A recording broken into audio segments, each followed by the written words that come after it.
So welcome to a video preview of Bayonetta 2. This video is more of an accompaniment to the written preview that I've written for godisgeek.com. And it's a good opportunity just to show you how the game runs on the Wii U.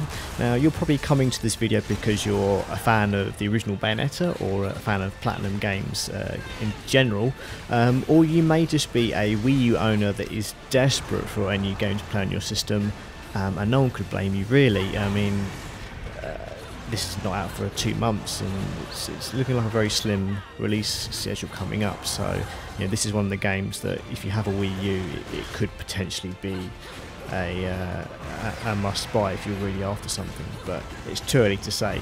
I've only played the first 4 chapters of the game, and that's all I'm really allowed to show you at the moment. But this is from the first level of the game, and as you can see, it's quite mad already. We're moving on to various different areas here just to give you a nice little cross-section of what's going on. And if you play the original Bayonetta, it's very clear to see that the combat is very similar.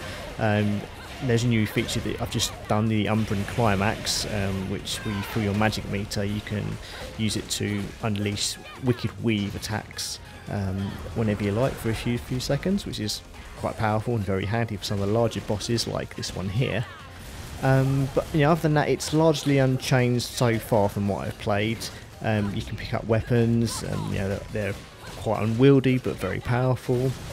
The game is all about combos and dodging, and of course, when you do defeat an enemy, you get a lovely little summon. And the summons in Bayonetta 2 are very unusual. I mean, we've got a toad here that's inhaled the enemy. And of course there are some massive set pieces that the original Bayonetta was known for, and there are tons of them here. I mean, here we're fighting on a train. There are other areas where you're fighting on a surfboard, you are fighting on top of a massive jet plane. And as earlier you saw, we were fighting on top of a skyscraper. So that's one of the first couple of levels in the game. So I can only imagine what some of the later areas will have you doing. The enemy design is pretty good actually. It's very unusual. You've never really seen characters or enemies like this in any other game. It's all the demons and the angels and all the different realms in this game. They all have a very unique character to them. They're very otherworldly. There's definitely a good range of enemies going on. But of course it's not all about fighting things. Every now and then you will be running around, collecting items, talking to people in other realms, the invisible ones that you can see.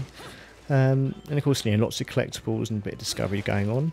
It's a nice little pace breaker from the main battling, but it's nice. And of course when you buy, you can actually buy items and weapons with some of the rings that you obtain throughout the game. And that's, of course, takes you to the Gates of Hell, just a little shop.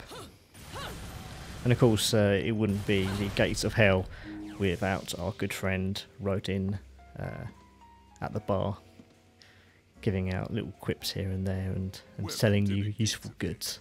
We've lit our prices on fire, so there won't be hell to pay. Come on, I gotta see some cheesy shit, son. He sure does.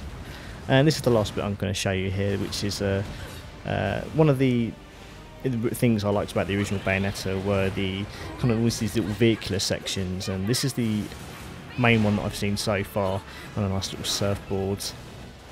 So it looks very gorgeous, this game, I must say. And here I am slapping the hell out of an enemy. It's great. But of course this is all I can really show you right now. Hopefully as months go by, we're still a while away from the October release of the game, although I believe the game does come out in September in Japan.